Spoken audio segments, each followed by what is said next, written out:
Demo for how to change your background for Staples City. First, I need to edit it in Lightroom.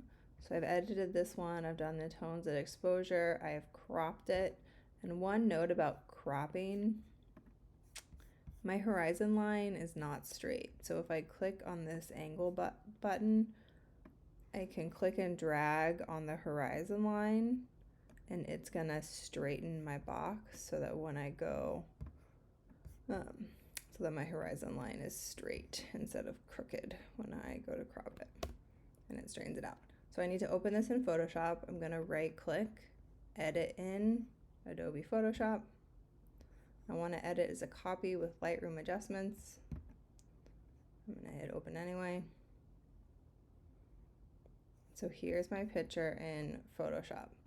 So at this point, if you are not on the 2024 version, you won't have generative fill. So go to Google and find a picture you want to use and save it. If you want to find a picture that's in the background. I need to select my buildings. So I'm going to try object selection first.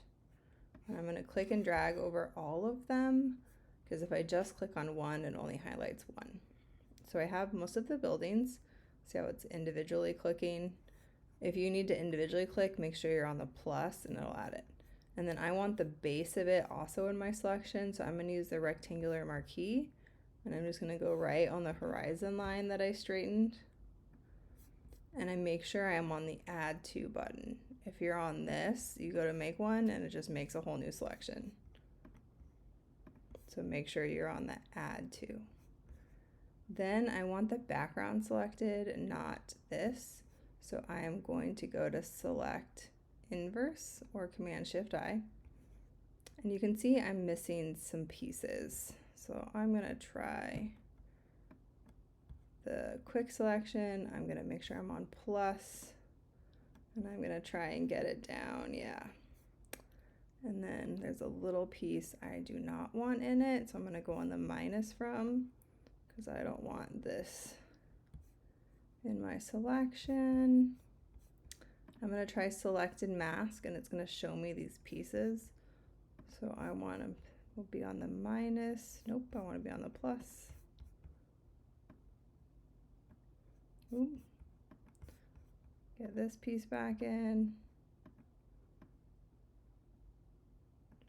So I'm just fine-tuning my selections. I want the background selected, and then I could feather it maybe a teeny bit. You see what feathering does.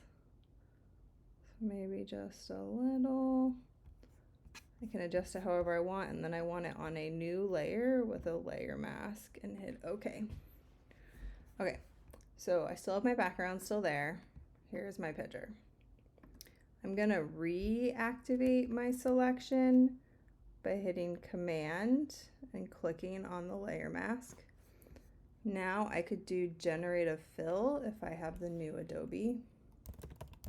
Let's try a sunset.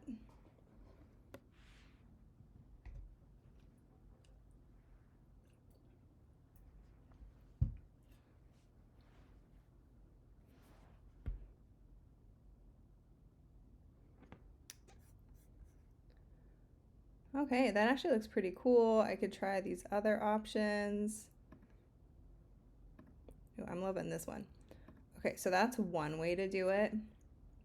If you don't have generative fill, again, I'm going to File, Place Embedded. I'm going to find my picture. I'm going to make my picture go all over the background. Over the whole picture is fine. Hit Enter. Then I'm just going to, I can click on this layer mask and drag it up to this layer, and now it's attached like that. So this is just if you don't have the new Adobe, or you could try generative fill, and then I can always go back and double check. And then I'm going to just File, Save, and it's going to actually send it back to my Lightroom. So you can see I edited this one in Photoshop. I edited this one in Photoshop, and it stuck it back in my Lightroom, but you can tell I did the generative fill. So I just File, Save, and then now that I saved it, I can close it. it might give you an option. Just hit OK. And this is how you replace backgrounds for your Staple City. Happy editing!